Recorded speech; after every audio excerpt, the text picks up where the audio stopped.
예, 외교부 장관께 질의하겠습니다. 우선 간단하게 한 가지 짚고 넘어가려는데요. 그 2023년 8월 달에 그 일본 후쿠시마 오염수 자기들이 처리했다고 해서 방류하려 할 때 그 민주당 그 대표였던 이재명 대표께서는 이게 국민을 속이는 왜곡 조작이다, 핵 폐수다, 핵물질 오염수다, 제2의 태평양 전쟁이다 이렇게 하면서 반일 감정을 매우 앞장서서 부추기셨습니다. 그리고 그것 때문에 경제적, 사회적 피해를 많은 우리 대한민국 국민들이 봤습니다. 물론 방류 안 할 수 있으면 제일 좋겠지만 국제사회 속에서 과학적 근거와 합리적 이유를 대해야 되는 것이 또한 우리 국가적 과제이다 보니까 그 점에 대해서 뭐 반일 감정을 한편 부추기는 것이 야당의 입장에서는 그럴 수 있겠지만 객관적으로 입증할 자료가 있는지를 제가 그때 확인하기 위해서 지난 8월 달에 제가 우리 외교부 장관께 물었습니다. 그래서 그 당시에 이재명 대표께서 했던 말, 핵폐수란 말, 그게 지금도 근거가 있느냐라고 했더니 근거가 있다. 실적 수치 자료를 제출하겠다 말씀하셨거든요. 그 후에 제가 자료를 제출받아 본 내용에 의하면 그것이 그렇게 문제가 있다는 자료는 하나도 없고 도리어 그 현 정권의 해수부 차관께서도 최근에 방류 이후에도 우리 바다는 안전한 것으로 확인되고 있습니다. 이렇게 했고 지난 8월 20일 날 국무조정실에서는 검사를 쭉 했는데 하나도 검출된 것이 없다.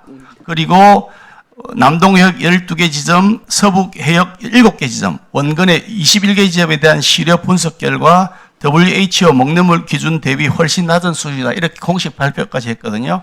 그러니까 그 당시 장관께서는 저한테 거짓말한 것이 됩니다. 그 점에 대해서 사과하시는 것이 옳다고 생각하는데 어떻게 생각하십니까?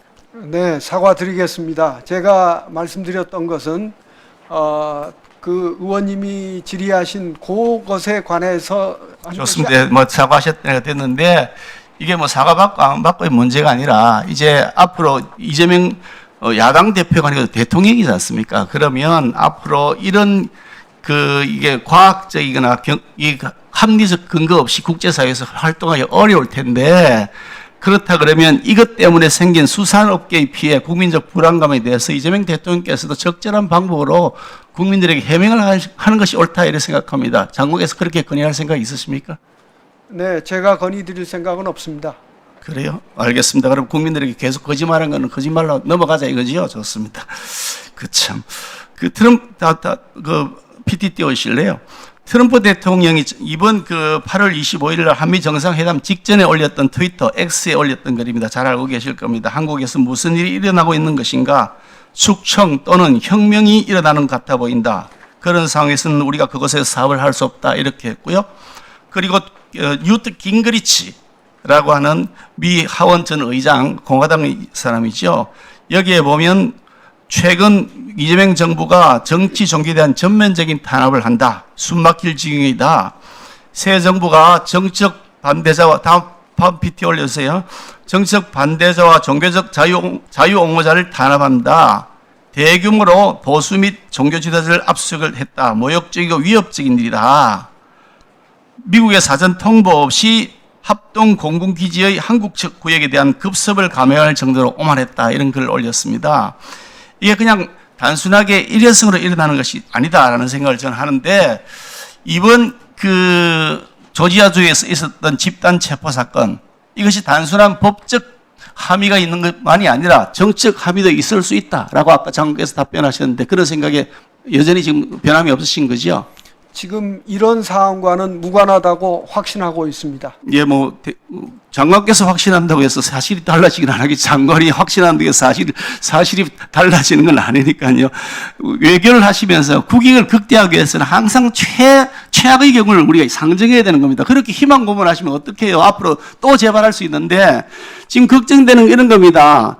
지금 한국 전문가를 보내서 미국 전문가를 교육시켜 달라 그러는데 저는 어떻게 들리냐면 이제 너희들 맛봤지?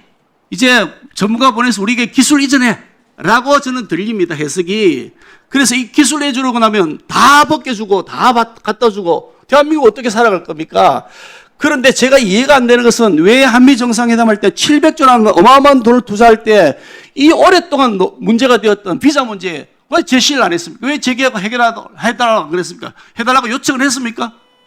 네, 그 문제는 앞서 말씀드린 바와 같이 그 큰 틀에서 MOU를 만드는 방향에 대해서만 협의가 이루어졌기 때문에 별도로 이 구체적인 이런 문제는 논의가 되지 않았다고 말씀을 드리고요. 앞서 말씀드린 그 트위터에 올라온 거, 그것은 트럼프 대통령도 사실 정상회담으로 들어가기 직전에 우리 이재명 대통령께 페이크 뉴스, 저것은 페이크 뉴스라고 얘기를 했을 뿐만 아니라 정상회담 장소에서도 그랬고, 이것이 별것 이런 것이 받았지만은 그런 것이 아니다라는 얘기를 분명히 우리 측에게 했다는 점을 말씀드리겠습니다. 장관께서는 늘 그렇게 희망적인 부분만 보시는데 트럼프 대통령은 나중에 이야기하자면서 또 여운을 남기는 의미심장한 발언을 또 같이 했습니다. 그렇기 때문에 외교를 가장 최악의 상황을 대비해서 해야 한다는 것이 제가 한 말씀이고요. 특히 좀 전에 아니 거기서 왜 10년 이상 묵은 문제입니다. 이 비자 문제는요. 일할 수 있는 비자 문제는. 거기에서 미국에서야 원하지 않겠지만 우리는 원하는 것이 아닙니까? 해결달라고 요구를 해야지 왜 요구를 안 했냐라고 묻는 겁니다. 다음 사람. 윤석열 정부 세례를 안 하고 있습니다. 자, 수고하셨습니다. 자, 다음은